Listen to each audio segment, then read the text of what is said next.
चलिए, तो हम लोग फ्यूचर परफेक्ट कंटिन्यूअस टेंस पढ़ लिए थे और हम बताए थे कि हम जब फ्यूचर परफेक्ट कंटिन्यूअस टेंस पढ़ाएंगे तो दोबारा हम सिंस और फोर का चर्चा करेंगे।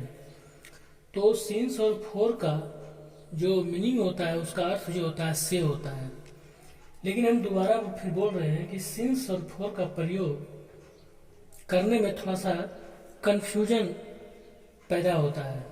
उसको दूर करने के लिए एक मैं ट्रिक लाया हूँ।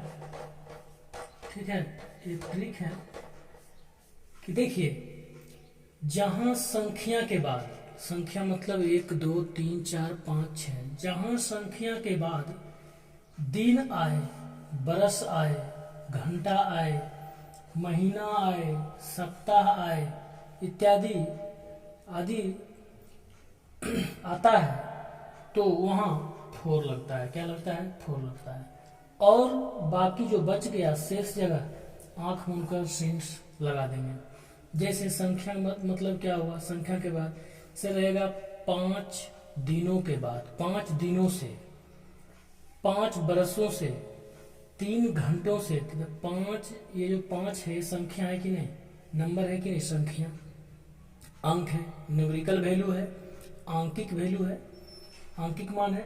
तो जहां संख्या के बाद दिन, वर्ष, घंटा, महीना, सप्ताह आदि आता है तो वहां फोर लगता है और शेष जगह क्या लगता है? सिंस लगता है। जैसे देखिए,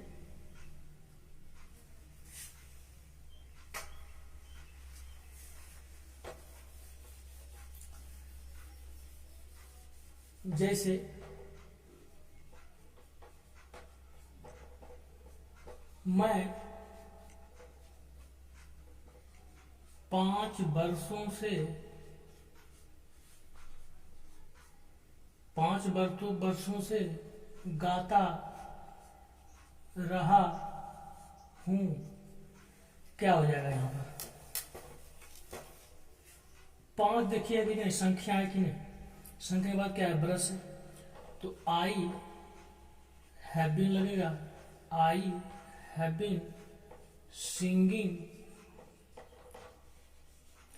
मैं गाता आ रहा हूं या मैं गाता रहा हूं, प्रेजेंट परफेक्ट कंटिन्यूअस टेंस में है। अब क्या लगेगा? से का क्या अर्थ हो जाएगा? यहाँ फोर हो जाएगा, क्योंकि क्या है? वर्ष के बाद क्या है? संख्या है। 4 5 ईयर्स। तो इसी तरह यदि संख्या के बाद घंटा, महीना, ये सब जो आता है, सप्ताह, ये सब जो आता है तो वहां पर हम फोर लगाएंगे से का अर्थ से के लिए, और शेष जगह सिंस लगता है। अब नोट में थोड़ा लिख लीजिए।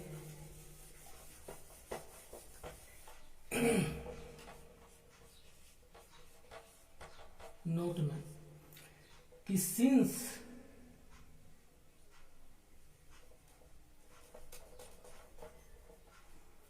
निश्चित समय का जब बोध होता है, वाक्य में निश्चित समय का बोध, जब निश्चित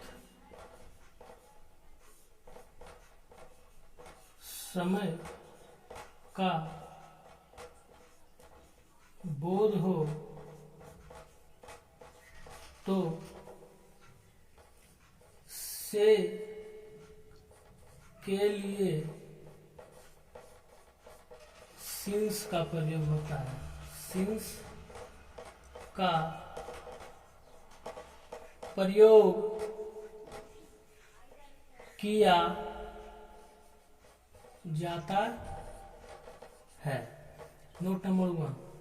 नोट 2 लिखिए कि जब वाक्य में अनिश्चित समय का बोध हो,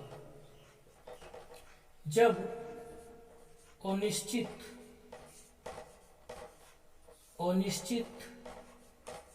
समय का बोध होता है तो से का अर्थ से के लिए फोर का प्रयोग किया जाता है। फोर का प्रयोग किया जाता है। कहने का मतलब क्या है? निश्चित और अनिश्चित। निश्चित हो गया सोमवार से, तो सोमवार से सिंस मंडे। अच्छा, जब अनिश्चित समय का बोध होता है, अनिश्चित मतलब क्या हुआ? टोटल ड्यूरेशन, समय अवधि जितना होता है, मतलब 5 वर्षों से, ठीक है। जब समय अवधि का बोध हो तब वहां पर क्या से का क्या लगाएंगे? 4 देंगे। इसे बताए थे भी पॉइंट ऑफ टाइम और period of time. Point of time किसी खास समय बिंदु, किसी खास समय बिंदु का बोध हो रहा है, और पीरियड ऑफ टाइम कोई अवधि है, कोई ड्यूरेशन है, कुल ड्यूरेशन है, ठीक है। तो वहां पर ड्यूरेशन मतलब अवधि है, वो निश्चित नहीं है, वो निश्चित है। जैसे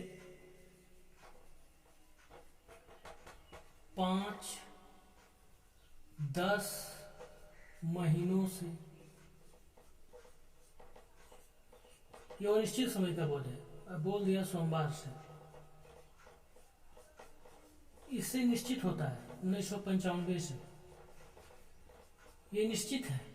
यहाँ सिंस लगेगा, सिंस 1995, सिंस मंडे, लेकिन यहाँ 4-10 मंथ्स, ठीक है।